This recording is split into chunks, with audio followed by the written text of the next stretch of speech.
Com vostès probablement ignoren gràcies als desinformatius Notícies No de la Radiotelevisió Valenciana, el Tribunal Superior de Justícia Valencià ha fallat, per partida doble, que el valencià i el català són una mateixa llengua.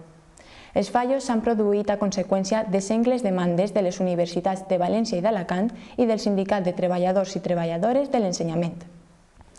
Es denuncia l'exclusió del títol de Filologia Catalana com a acreditació dels coneixements de valencià en les diverses oposicions als cossos docents.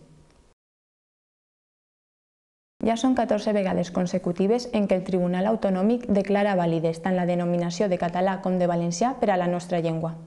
A més, cal afegir les sentències del Tribunal Constitucional del 21 d'abril de 1997 i les del Tribunal Suprem del 15 de març del 2006.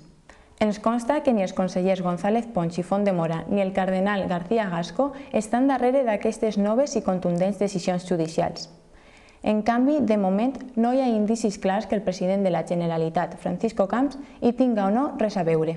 El que sí podem anunciar de fonts ben informades és que la Generalitat estaria intentant assegurar el futur laboral dels magistrats de l'Alt Tribunal Valencià.